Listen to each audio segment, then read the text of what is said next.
Halo Sobat Ilkom, balik lagi di podcast We Talk Aktif bersama aku Kalista dan di sini aku udah kedatangan dua narasumber yang keren-keren. Ini dia Mbak Fasya dan Mas Raden. Halo. Halo semuanya. Boleh Mas Raden dan Mbak Fasya perkenalan dulu. Boleh dari Mas dulu deh. Oke, sebelumnya halo Mas dan Mbak semuanya. Sebelumnya perkenalkan, nama aku Raden Fahri Nur Rahman. Aku dari Ilmu Komunikasi angkatan 2024, biasa dipanggil Raden. Halo semuanya. Oke, halo Mas Raden. Nah, sekarang bagian saya ya.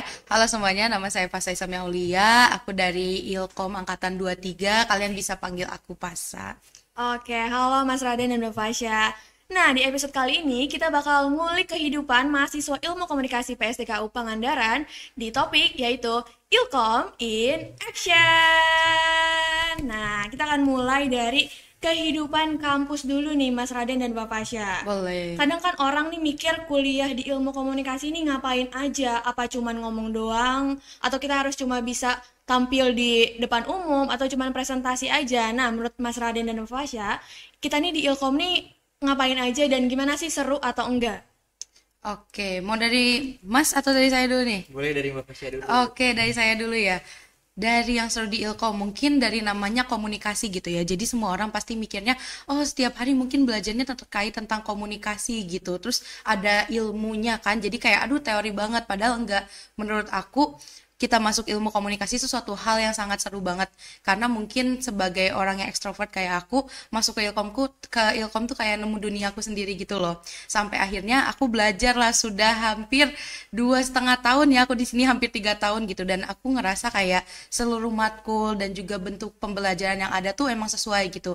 Dan kita tuh mungkin Mas Mbak di sini juga ngerasa ya gitu. Semuanya tuh nggak tentang kayak teori, kita juga kadang turun lapangan dan itu seru banget sih buat aku. Kalian harus coba guys buat masuk Ilkom. Kalau dari Mas Raden gimana nih?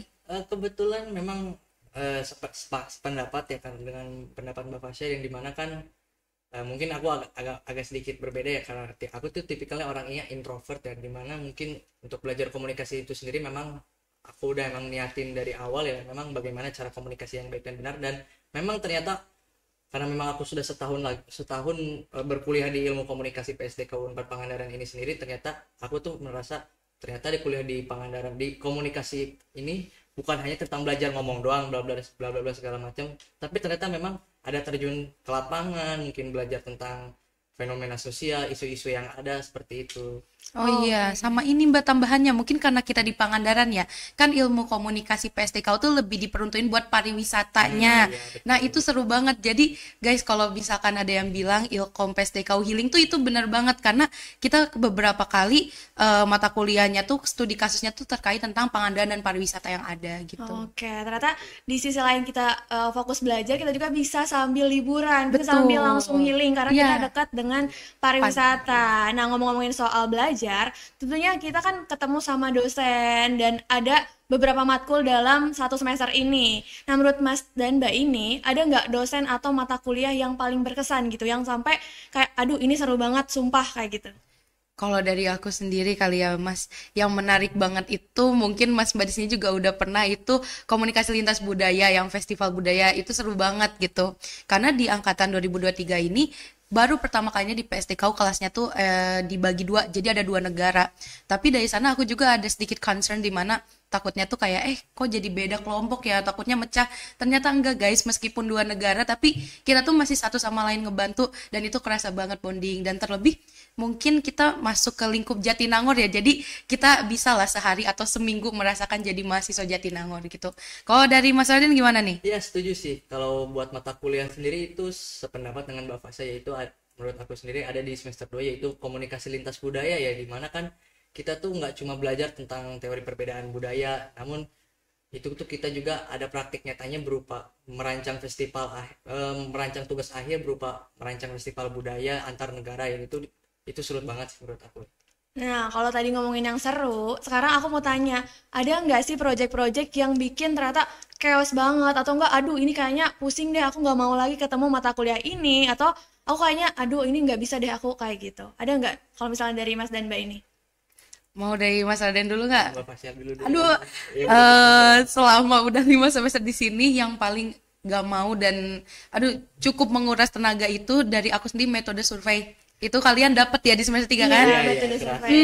Itu aduh rasanya gimana ya? Maksudnya kalau dari dosen itu sendiri karena di PSDKU jadi beberapa yang home base itu kan masih sedikit lah ya. Nah, banyaknya itu kan kita juga sering hybrid ataupun online. Nah, dari online ini terkadang materi yang dikasih itu sebenarnya mumpuni. Cuman karena jarak jauh jadinya tuh kayak kan sering dibilang kayak kalau kalian pengen konsultasi boleh aja.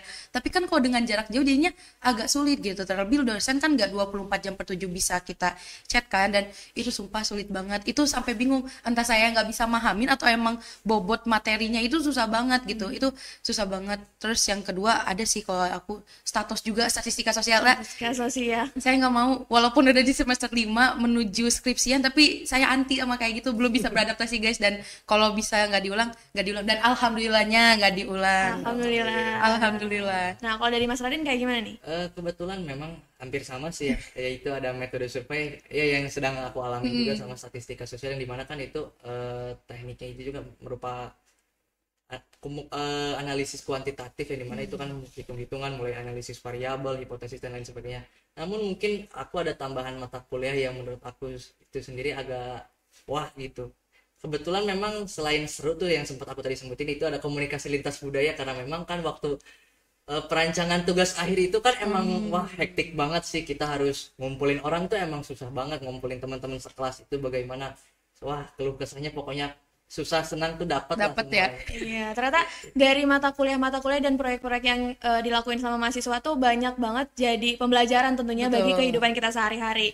Nah, kalau misalkan aku mau tanya nih, gimana sih caranya Mas Radin dan Mbak Fasya ini memanage waktu supaya bisa balance antara kehidupan akademik dan juga kehidupan pribadi. Apalagi di sisi lain kan sebagai mahasiswa juga kita harus bisa berkontribusi untuk masyarakat secara langsung sesuai dengan tridharma perguruan tinggi tentunya. Cihuy, menarik ya. Menarik nih, pertanyaannya nih. Nah, kalau dari aku sendiri sih mungkin lebih ke kayak aku tipikal orang yang nggak bisa bikin kayak to-do list. Aku udah beli 2 buku journaling kayak to-do list kayak gitu. Ternyata aku tuh belajar kalau aku tuh bukan orang yang sistematis dan terorganisir gitu lah. Aku lebih suka spontan, tapi ngerasa gitu kalau semakin sini kalau nggak diatur juga kan kita yang keteteran gitu. Jadi kalau dari aku sendiri, aku sering kayak atur kayak mana hal yang prioritasnya lebih besar dan bobotnya tuh nyangkup banyak orang dan perlu banget gitu. Aku bakal prioritas itu yang pertama, lalu selanjutnya ngikutin. Cuman kan kewajiban mahasiswa itu belajar ya guys. Jadi pasti akademik dulu yang pertama. Meskipun kadang beres kelas kan biasanya kita ada rapat, kumpul organisasi ataupun komunitas gitu. Nah, aku coba ngatur juga setelah mungkin dari segi belajarnya. Dari akademiknya nih udah beres, aku bakal atur lagi di luar yang non akademik. Non akademiknya kan bejibun ya. Jadi kayak oh ya kita atur dulu mana yang lebih cepet, yang bobotnya lebih susah, yang lebih diperluin dulu, baru nanti yang lainnya ngikutin gitu kalau dari aku. Nah, kalau dari Mas Radin kayak gimana? Justru agak berbanding terbalik ya karena memang aku tuh orangnya tuh tipikal yang menyusun to-do list. Ya meskipun emang aku juga harus memprioritaskan dulu mana yang baiknya dikerjakan ataupun mana yang enggak.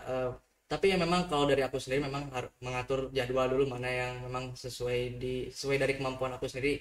Tapi sih yang paling penting dari diri sendiri tuh memang kerjain aja dulu, benar salahnya tuh belakangan lah nanti kita. Karena kalau memang misalnya sempurna tuh di awal-awal itu malah jadi kelelahan keteteran dari kita yang sendiri. Iya, benar banget. Nah, Sobat Ilkom, ternyata gimana caranya kita untuk fokus dan bisa seimbang antara kehidupan pribadi dan kehidupan akademik, kita harus punya to-do list. Kalau misalnya dari tadi Mas Raden ya, kalau misalnya dari Mbak Fasya ini ada beberapa hal yang ditentuin dari skala prioritas tentunya. Nah, tadi tuh Mbak Fasya tuh sempat mention kalau misalkan kegiatannya tuh banyak banget ya. Iya, Nah, aku penasaran jadinya nih, Mbak Fasya dan Mas Raden ini ikutan apa aja sih selain aktif sebagai mahasiswa di akademik juga? Boleh, Mas Radin dulu. Saya juga kepo nih sebenarnya. Waduh. Boleh. Kalau dari aku sendiri, aku ikut beberapa organisasi dan komunitas sih. Memang kalau dari organisasi sendiri memang kebetulan aku ikut organisasi BEM Kema PSDKU. Kebetulan aku juga terdaftar sebagai Departemen Kajian Strategis dan Propaganda. Wah, iya. Nah, ada lagi Mas Raden? Kalau buat komunitas sendiri memang aku juga itu masuk ke Lentera Mengajar yang dimana itu juga masuk ke pengabdian masyarakat untuk meningkatkan minat baca siswa-siswi yang ada di Pangandaran. Keren banget, keren banget. Nah, kalau dari Mbak Fasya nih kayaknya sibuk banget. Ikutan apa aja nih Mbak Fasya? Nih, penasaran nih Mbak Oke. Fasya, Oh, dikali kalian banyak penasaran? soalnya nih. Kebalikan nih. Oke. Kalau dari aku sendiri, aku ikut di Himpunan Ilmu Komunikasi Mahasiswa gitu ya. Nah, di sini alhamdulillahnya diambati sebagai wakahim ya, menemani partner saya. Ini juga udah mungkin berjalannya sama ya, Kang, udah hampir setengah periode gitu. Nah, terus jadi wakahim tuh kan sebenarnya mungkin orang lihat oh sebagai wakil gitu, tapi saya juga kan punya tupoksi yang sama kayak wakil kayak ketua gitu. Itu aduh jujur agak susah dan bikin mumet banget gitu. Nah, di luar itu aku juga ngehandle terkait komunitas. Nah, kalian belum kalau ada yang tahu komunitas baca PND atau bisa dijadiin baca Pangandaran itu salah satu yang aku sama kawan-kawan aku juga lagi coba bangkitin lagi karena dari tahun-tahun sebelumnya tuh udah ada. Terus sekarang juga kayak Wakahim kan mungkin nggak bisa terjun langsung ke proker ya kan dulu sebelum jadi Wakahim kayak pasti kepanitiaan mungkin Mas Raden sama Mbak Kalista, aduh saya lupa maaf saya nge-lag. Nah, pasti kan sering banget masih kepanitiaan kayak gitu. Tapi dulu aku suka banget jadi anak acara. Nah, sekarang udah nggak bisa. Jadinya aku ya udahlah salurinnya ke komunitas di Baca Pangandaran aja gitu. Sama mungkin di luar dari itu karena saya mahasiswa akhir ya. Jadi pasti aku maintain buat kayak di karir kayak bootcamp terus juga mungkin aku lagi nyari freelancer kayak gitu sih kalau dari aku. Oke, ternyata keren-keren banget ya. Apalagi kan kalau misalkan aku tahu berarti Mas Radin ini semester 3 dan Mbak Fasya ini semester 5. Dengan struggle-nya masing-masing tentu udah punya tujuan dan misi untuk kedepannya bakal kayak gimana nih, persiapan kedepannya kayak gimana. Nah, menurut Mas Radin dan juga Mbak Fasya, penting nggak sih mahasiswa ini kita harus aktif di organisasi? Penting nggak ya Mas Penting kata Mas? banget sih gitu. Karena memang Penting kan banget. ya, Kenapa tuh Mas Raden? karena memang kan kalau selain karena kuliah tuh kan memang lingkupnya tuh kita nggak cuma belajar di kelas tapi kita juga mengembangkan minat diri karena memang kan kalau di kelas tuh kita belum menemukan apa sih minat jati diri kita, sedangkan kalau kita misal ikut organisasi ataupun dan lain sebagainya kita baru menemukan wah ternyata minat aku di sini, jadi kita bisa mengarahkan bahwa minat yang kita sukai ini bisa lebih baik lagi ke depannya gitu. Kalau menurut Mbak Fasya itu sendiri gimana? Kalau dari aku sendiri, aku orang yang suka banget nge-explore satu hal. Dan kita kan sebagai mahasiswa tuh cuman seumur hidup sekali gitu loh. Kayak YOLO kita di umur sekarang sebagai mahasiswa sibuk. Makanya kalau dari prinsip aku sendiri sih ya kita ekspor sebanyak apapun kegiatan yang bisa kita lakuin gitu. Benar kata Mas Raden gitu. Karena kalau di kelas kan jatuhnya kayak ya udah kita mumpuni sesuai dengan materi yang ada gitu. Kewajiban kita lah. Cuman kan pasti kayak life has to be balanced ya. Jadinya kayak oke, sekalian kita juga nge-explore terkait tentang potensi yang ada dalam diri kita gitu. Aku nggak pernah tahu kalau ternyata aku tuh into banget sama divisi acara sampai akhirnya aku masuk ke panitiaan dan aku suka di sana gitu. Sampai aku tahu, oh iya ternyata aku tuh bisa ya buat jadi gini. Aku suka ya bikin kayak gini. Itu tuh kebentuknya di kepanitiaan ya Mas, bukan di kelas kayak gitu. Jadi kalau menurut aku harus sih terlebih ya karena gabut guys asli kalau buat orang kayak aku ya gitu kalau misalkan stay di kamar gitu kayak aduh pengen deh ada kegiatan dan kepanitiaan ataupun organisasi dulu tuh suatu hal yang bisa gitu karena selain nyari potensi dalam diri kalian juga dapat relasinya sih itu nggak main-main dan seru kalian bikin memori baru sama orang-orang baru juga. Iya, ternyata Sobat Ilkom, Mas dan Mbak ini keren banget. Selain aktif di akademik, tentunya di akademik juga udah punya tujuan masing-masing ya untuk memaksimalkan sebagai mahasiswa yang pengen lulus dengan nilai bagus dan tentunya masuk dan bekerja di perusahaan-perusahaan yang terkenal ya.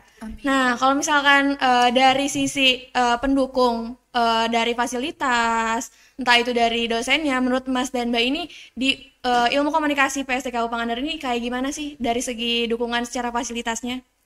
Boleh Mas Adit? Kalau menurut dari aku sendiri sih fasilitasnya memang sudah memadai ya, terutama memang untuk tugas proyek mahasiswa ini memang cukup memadai seperti laboratorium ataupun dan lain sebagainya seperti itu. Kalau menurut Mbak Fasya sendiri gimana?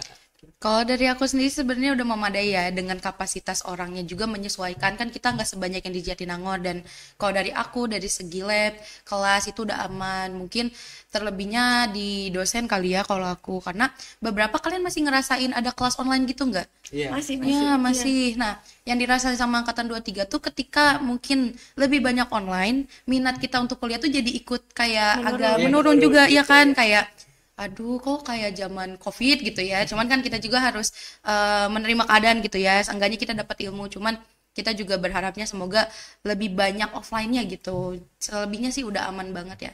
Bangga PSDKU. Iya, apalagi kalau misalnya dibanding online dan offline, tentunya kita pasti milih offline ya, Iya, dengan betul.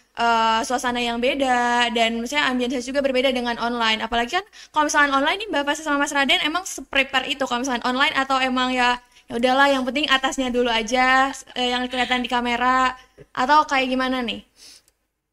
Aduh, kalau saya Aduh. ngomong kayak aib gitu ya, kayak Iya, dosen saya iya, tahu nih iya, ya. iya. Oh, berarti Fasya selama online tuh gini. Cuman jujur banget, kalau selama online, kadang dari niat bangun tidur tuh kayak harus di-preparein banget gitu. Kayak, aduh, on cam gaya gitu. Maaf banget mas dan miss gitu. Cuman kadang ada beberapa kalau dirasanya perlu gitu. Kita preparing, cuman emang iya nggak se-prepare ketika offline kayak gitu. Kadang benar kata kamu Kals, jadi kayak aku cuman pakai kayak atasan yang preparing, misal bawahnya masih pakai celana tidur kayak gitu, karena mikirnya oh ya udah yang ke frame kan bagian atas doang ya. Terlebih sinyal di sini tuh ya Allah. Nah, ketika pernah lagi presentasi tiba-tiba nge-lag itu kan ya mungkin dosen yang bersangkutan bingung kenapa nih anak diem, sementara saya sebagai anak yang bersangkutan jadi kayak aduh harus gimana gitu, jadi agak kurang lah, jadi lebih suka offline. Kalau kamu Mas Adin gimana? Setuju sih, kalau aku sih kalau biasanya ada agenda kelas tuh lebih mengarah ke offline ya, karena kalau online sendiri kan kita juga nggak tahu hambatan itu sendiri seperti apa, seperti jaringan ataupun dan lain semacamnya. Bisa jadi mungkin dari perangkat kita sendiri yang kurang memadai ataupun seperti. Kalau buat persiapan sendiri, aduh ini buka aib nih kan. Jadi Kita ini buka aib semua di sini ya. ini kebetulan aku juga sama-sama lah mirip kayak Mbak Fasya, itu atasannya doang lah, kalau bawahan ya bebas lah gimana, karena memang kalau kelihatan kan cuman anggota badan doang sama muka paling gitu. Lalu kalau buat ini on cam nggak ya, off cam nggak ya, soalnya kan memang ada ini mohon maaf nih Mas dan Miss, ini ada tipikal ya dosen yang ayo on cam ya ini juga agak bimbang juga sih, dari aku sih gitu. Tapi tentunya pakaian yang dipakai tidak mempengaruhi semangat untuk belajar ya. Semangat untuk belajarnya tetap sama, mau online mau offline. Mungkin ketertarikan untuk offline lebih tinggi, tapi tetap sama aja ya Mas dan Mbak. Iya, Kita tetap betul. semangat belajar, apalagi katanya Ilkom PSDKU ini sangat semangat untuk belajar dan aktif di kelas selama pembelajaran. Tuh. Nah, aku nih mau tanya, kayaknya ini akan jadi pertanyaan terakhir. Gak kerasa ya kita ternyata udah masuk ke pertanyaan terakhir. Terakhir nih Mas Adin. Cepet Nah, aku mau tanya nih, kalau misalkan bisa ngasih pesan untuk mahasiswa baru Ilmu Komunikasi PSDKU Pangandaran, hal penting apa yang bakal disampaikan sama Mas dan Mbak untuk teman-teman atau adik-adik mahasiswa baru ini? Mau siapa nih? Aduh, boleh bingung nih. dari aku dulu. Oke, boleh deh. Kalau dari aku sendiri, menurut aku pesannya ya jangan takut explore hal-hal lainnya ya, karena memang itu menumbuhkan minat, karena memang kan kita kuliah tuh nggak cuma di kelas ya yang hanya mempelajari teori, tapi kita juga bisa mengembangkan diri. Pokoknya jangan takut, terutama di bidang ilmu komunikasi sendiri ini kita kan nggak cuma belajar tentang komunikasi, pastinya kita kan juga harus belajar tentang lebih peka lagi terhadap isu-isu fenomena sosial yang sedang dialami saat ini ataupun dan lain sebagainya, supaya kita bisa lebih berpikir kritis ke depannya. Kalau dari Mbak Fasya sendiri gimana? Waduh, ini banget ya, berkesan banget. Kalau dari aku sendiri, ketika takut berarti kalian tumbuh. Jadi ketika dirasanya kayak mungkin ada beberapa ya kayak ngerasa, aduh kayaknya salah, jalan ini susah atau gimana. Gak apa-apa guys, itu berarti ada perkembangan dalam diri kalian gitu. Tetap lanjutin, beresin apa yang udah kalian mulai. Karena kalian gak bakal tahu ke depannya tuh mau gimana. Mungkin dari Mbak Kalista ataupun Mas Raden di sini, pas awal-awal ngejalanin mungkin kayak, aduh susah, aduh nggak mau, tapi ternyata turns out kita nggak pernah tahu ujungnya kayak gimana, bahkan mungkin hasilnya lebih baik dari apa yang kita rencanain. Jadi tetap semangat jalanin kuliahnya dan kita tunggu di PSDKU. Oke, obrolan kita hari ini tuh seru banget. Apalagi tadi yang disampaikan sama Mas dan Mbak ini sangat menginspirasi kita ya tentunya. Apalagi banyak hal yang bisa kita explore di Pangandaran ini dengan segala hal yang berharga dari sisi pariwisatanya, dari maksudnya mata kuliah yang bikin kita tuh bisa berkembang dan bisa jadi kita tuh pribadi yang lebih baik ya tentunya Mas dan Mbak. Semoga obrolan kali ini bisa jadi inspirasi bagi Mas dan Mbak yang nonton, tentunya Sobat Ilkom di sini, dan jangan lupa untuk terus saksikan podcast We Talk Aktif di YouTube Hilma Ilkom PSDKU. Jangan lupa untuk share, like, komen, dan subscribe, dan untuk aktifin loncengnya. See you next video. Bye-bye. Bye.